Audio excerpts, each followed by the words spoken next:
Showing me with my Maris Piper potatoes. There's my Cobbetts, my chicken breast fillets, my Lincolnshire sausages going in my gravy, Yorkshire puddings, and here I am at the table doing something I actually enjoy doing, which is peeling potatoes. I'm actually quite quick at it too. And look at that laziness. Wrapping that shit up in a piece of plastic and handing it to the garbage boy. And reaching for my pot. I'm going to chop them now into chunks. And remember, when you're chopping your potatoes up, slicing them, whatever the heck you want to call it, you want to cut them in, like, you know, pretty small pieces, like bite-sized pieces, because seriously, you know, you don't want to cut them tiny, but cut them in pretty small pieces because that facilitates quicker cooking. They're going to cook quicker for you. Oh dear. That's me being stupid. I do that a lot, you know. Okay. And for some reason, we're looking at the ceiling. I don't know what the hell's going on here. Okay. Well, hey, look, here comes my Sue. He's a boy named Sue. Actually, he's named Paul. And what he's doing is something that's really important here, and you're going to want to do it too. When you've peeled your potatoes, you're going to want to wash your potatoes. It gets the extra starch off, and you'll see the water go all cloudy. You need to get your hand in there and move that stuff around, and you're going to get pieces of peeling and stuff, and that's going to come away too. And then put Buccaneer smile for us. He's putting sea salt now. He's covered the potatoes with cold water, getting them ready to cook, and he's going to set them aside. But first he's putting a nice healthy dose of sea salt on there. The potatoes, listen, they need it. They are very bland and they need all the help they can get. So you're going to put about a tablespoon of sea salt in there, and that helps the potatoes taste nice. And we're setting that by, and I'm coming back in with what you see is a very poor quality Ziploc bag. Go me. It cost me a total of £1. So, wait a minute. They think it cost $2? Robbers. Anyway, there goes a chicken breast fillet into the bag. Let's hope my dumbass remembers to zip the bag back up. Yay, there I go. And because I don't have a mallet, I am using a good old wooden rolling pin. Now, you don't have to beat the living crap out of it. You can if you want to, if you're like pissed off at your boss, you want to clock someone over the head, you know, take out all your frustrations on your chicken breast. And you're going to want to flatten the chicken breast down, I guess, probably, well, thinner than your hand. Probably about maybe a half of an inch, maybe even a third of an inch. You'll feel it. And you want it basically a pretty even thickness. That's going to facilitate even cooking. Now, mashing the chicken down like this, it does two things. It breaks all the hard tissues down in there, which makes for a much tenderer piece of chicken, you know, a better finished product. And it also makes for quicker cooking. Obviously, with the chicken not being really thick, it's going to cook a bit quicker and better. And I don't have to worry about nasty pink chicken inside the middle of my fillet. That wouldn't do. The kids would run away screaming. And now I'm pulling out the disgusting, alien looking, but ready, pink, naked, flattened piece of chicken. And in goes my next chicken breast fillet, and on through till you do the rest of them. Now here you'll see me with tapioca flour. You could also call it starch. This is like cornstarch. It's also like flour. Another reason I'm using tapioca starch is because that's what's up in my cabinets. A starch like that is always up in my cabinets because you can do all kinds of shit with it. Basically, if you have something like that up in your cabinets, you can make an awesome sauce or gravy for any dish that you make. So I've shaken in about, I'd say a couple cups maybe of that tapioca starch. Like I say, for this particular dish, plain flour would do if that's what you have up in your cabinet. But don't diss the starches like cornstarch or tapioca starch. They're cool if that's what you've got. I'm grinding in some Himalayan pink salt. The only reason it's fancy like that is because I got it from Poundland. As you can see, I'm giving it a good, nice dose because all that flour needs it. Because flour is bland as hell. And now you're looking at garlic granules. These are the magic crystals of deliciousness. They need to be in your kitchen. Garlic crystals or garlic granules and garlic salt. That's chives, and I'm going to be putting in probably about a tablespoon. Just put in as much garlic as you like. If you like garlic, put a lot in. We love garlic, so yeah, we stink. Hoorah. Okay. Next up is another one of my favorite dry green herbs, tarragon. Goes very well with chicken. Put about a tablespoon of dried tarragon in there as well. And you're just putting all this stuff in with your bag of starch or flour. Because this is going to be your vessel for dredging your breasts. That sounds kind of, well, never mind. Okay. Make sure you put a generous helping of a big grinding of black pepper in there, because we all know that, well, black pepper is one of the gods of seasonings. So yeah, a lot of that needs to go in there. But of course you can season it how you like. That's a chili pepper garlic flakes. Chili pepper garlic. It's garlic chili flakes.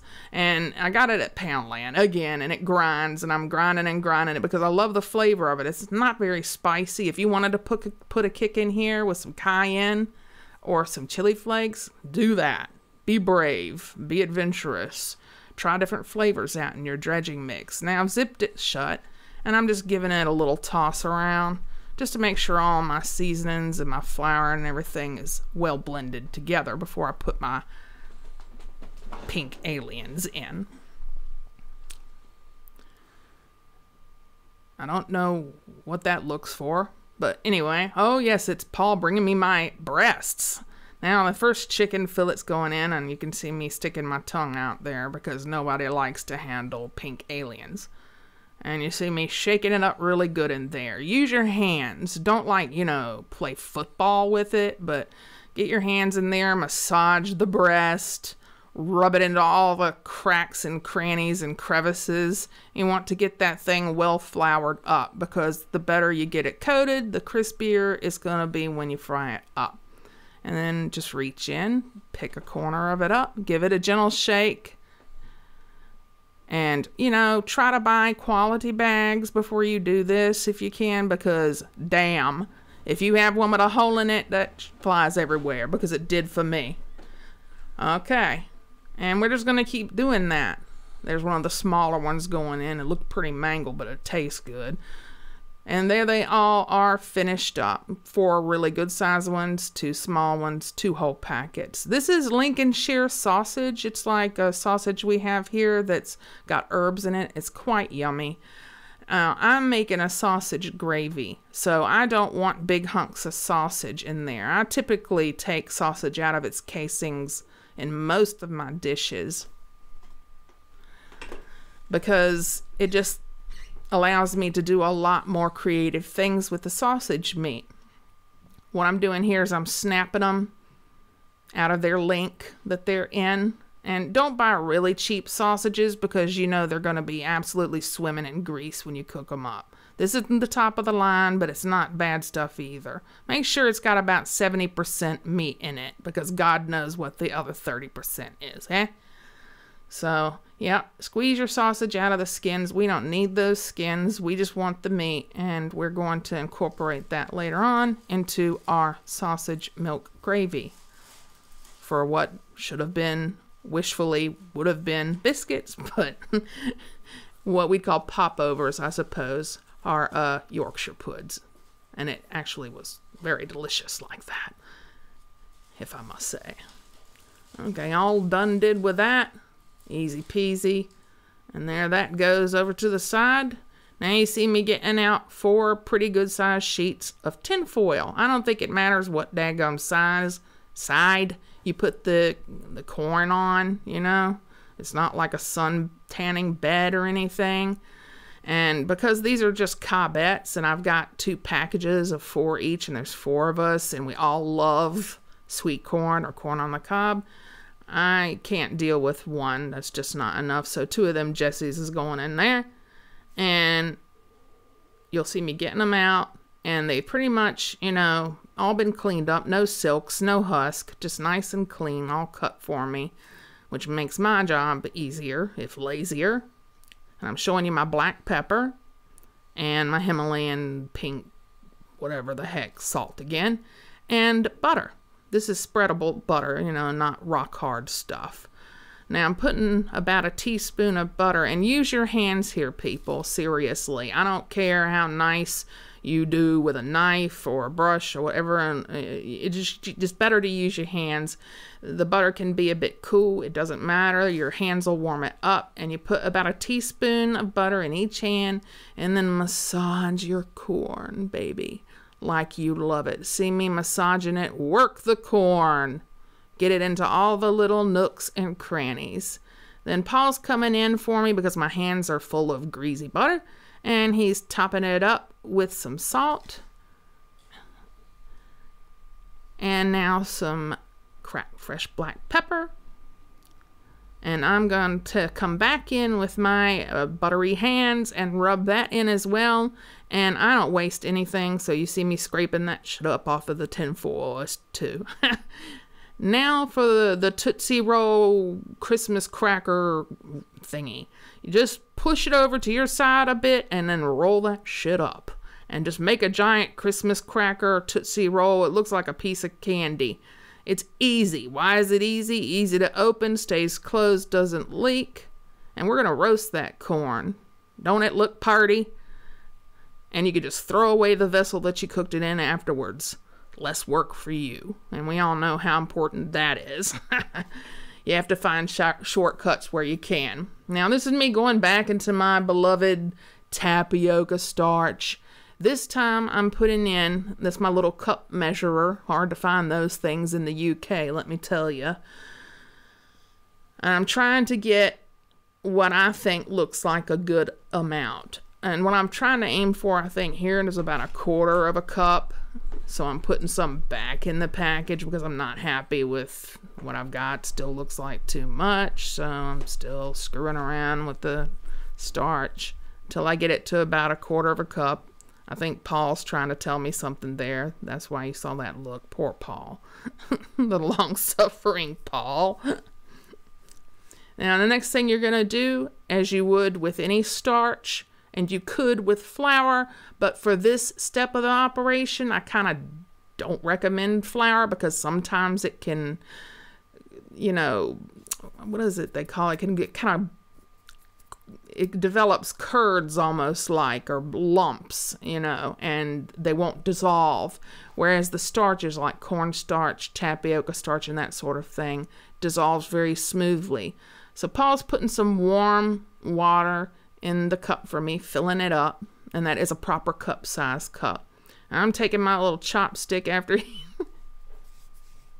bless him. I'm taking my little chopstick and I'm just going to stir that until it's nice and smooth and I don't feel any resistance or any, you know, lumps in there. Till it looks nice and smooth like a thin paste. Now, when you sit this down on your counter and you go about your business and start doing other cooking, it is going to bung back up and it's going to go solid again as it cools. It doesn't matter. Don't throw it away. Nothing's wrong with it. Just give it a good stir with your spoon or your chopstick or whatever, and it will go back into a paste again. I don't know why I felt it necessary to include me eating a banana in the film, but, well, there I am. I really like bananas. Can you tell? Nectar of the gods, man. Now I'm trying to dingleberry around with, to my frustration, the gas cooker, which didn't seem to want to light for me.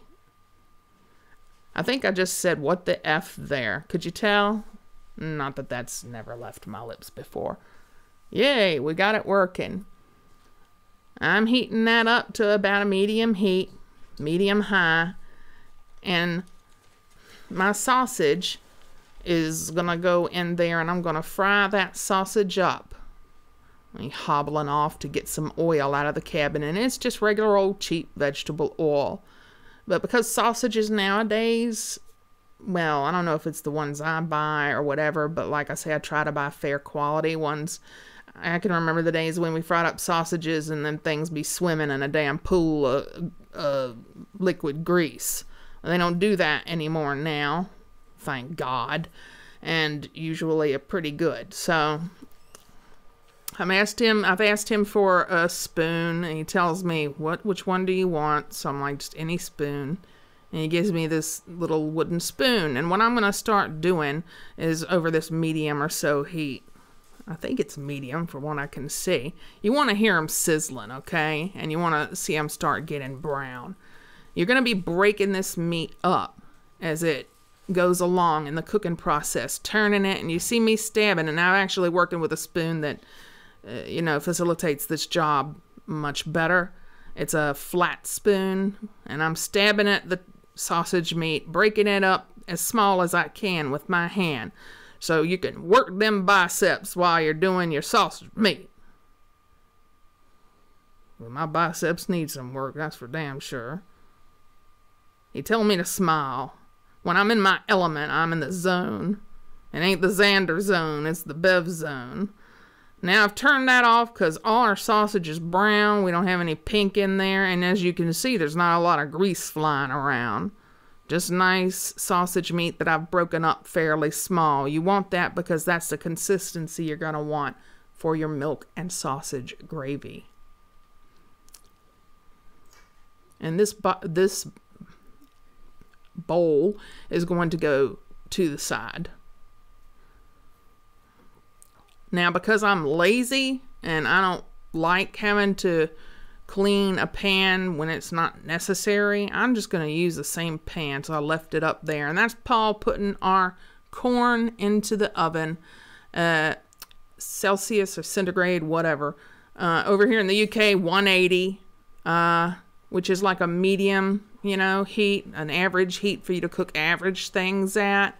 I can't remember what it is. It's in America in Fahrenheit. I apologize about that, but it's 180 here.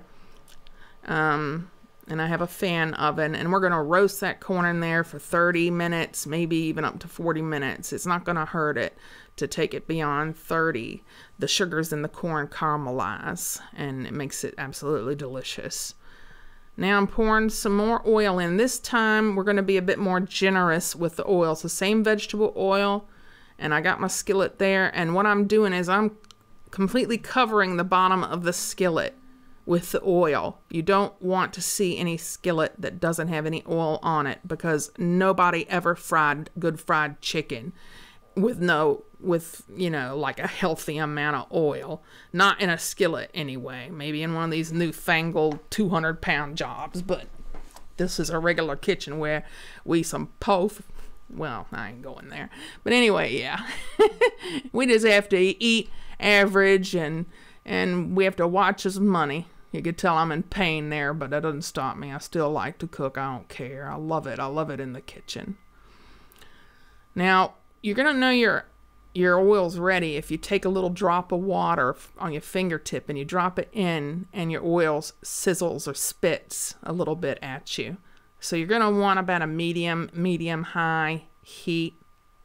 And you're going to want your chicken to start sizzling and, making sounds when it hits the pan. Now, that's me having an OCD moment there, because I'm not happy with the way that weird piece of random chicken on alien skin on the side is laying. Just leave it alone, Bev. God. What the? Okay. That me said F it as well, so here we go. Now, we're going to start browning these, and you're not going to see no KFC brown here. You're looking for a golden brown, maybe like the golden you'd see in a scone when it's been baked. You only get that, I think, the really dark color when you cook for a really long time, or like you deep fat cook. I don't have any deep fat things at the moment, and I've never deep fried chicken ever in my life, and I never saw my mother do it either. I'm putting some salt and some pepper on the top of these fillets as well, because it makes them taste better.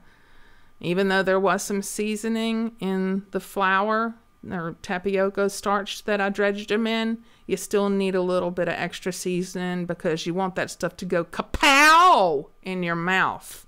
You know, you want to feel like you want to jump back and smack yourself because it tasted that damn good. And I'm going to turn them over now because they look golden to me on the other side. Another piece of advice to you. I don't know if you've ever watched people on a grill and they be poking at meat and poking at it and flipping it every 5 seconds. Stop doing that, okay? For one, it bugs me, and for two, it doesn't do a damn thing to make your meal taste any better. You don't need to be flipping your meat around 25 times before you get it right. You only need to flip it once, usually. Now, of course, I'm only speaking for myself there, and yes, I'm seasoning the other side lightly. I'm not going crazy with it, but I'm giving you a thumbs up there, and apparently we're having a time of looking up in the air again. Yay! There's the ceiling. That is a cool-ass kitchen, though, isn't it, y'all? Seriously. I love it. To me, the kitchen is the absolute heart of a home. If you ain't got a happy kitchen, you ain't got a happy home. Look at my pink bush. I love that damn radio. Got a dent in it and everything, but it still sounds good. Okay, now we're back at the cooker again, and what the hell am I doing? Ah, yes. Here I am taking water, and I am going to put in a saucepan because that's where I'm gonna make my sauce or my gravy, my sausage gravy for everything. I'm putting in 2 cups of whole milk. Yes, I use whole milk. Don't like skim milk. I don't care what anyone thinks about that. I like the taste of whole milk, and because I'm partially lactose intolerant, I don't enjoy it very often, so yeah, So anyways, 2 cups of milk's going in there and 2 cups of water. And that is like our liquid base for our future gravy. Look at Paul being so good helping me. I love him to bits. We're a great team in the kitchen. We just, I don't know, we just blend. Kind of like peas and carrots. I'm showing you here, I'm putting in some more pepper. And yeah, pepper is really important, again, for this particular dish.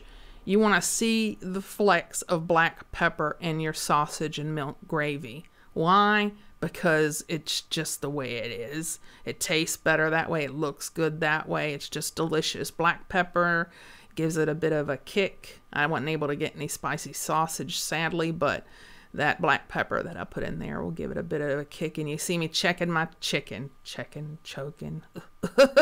Anyway, okay.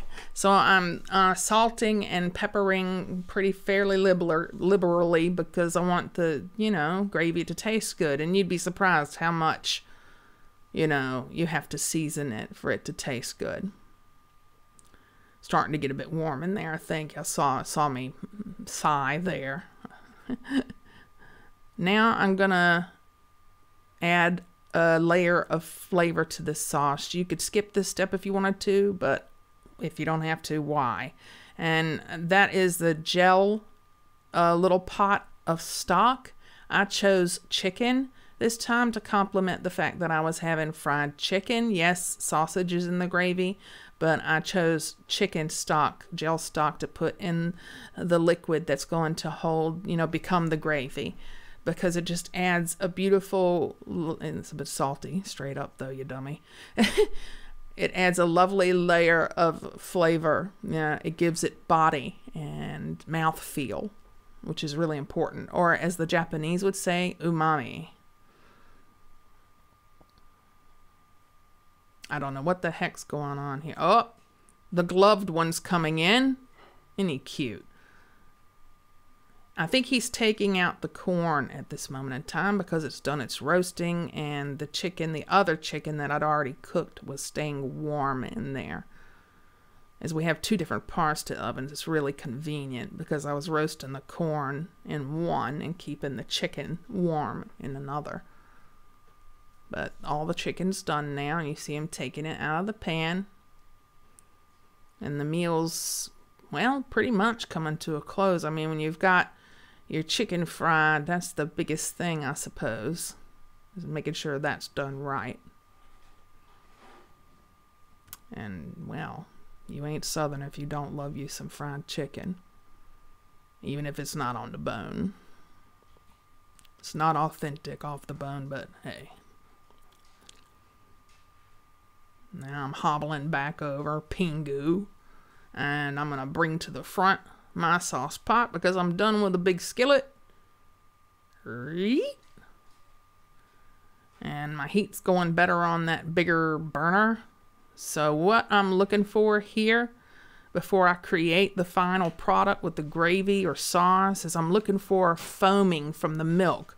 When you start seeing foaming, take it from me. Be careful because you don't want it to boil over like it did in the part of this show that you didn't see. Because I forgot it'd been so long since I'd worked with milk in a sauce.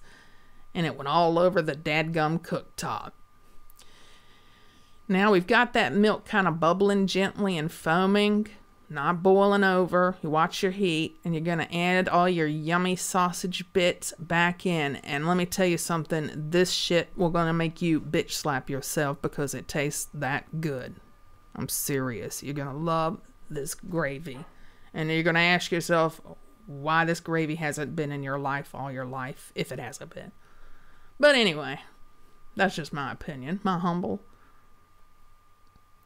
Now that I've got all the sausage incorporated into this liquid, and I'm checking my heat,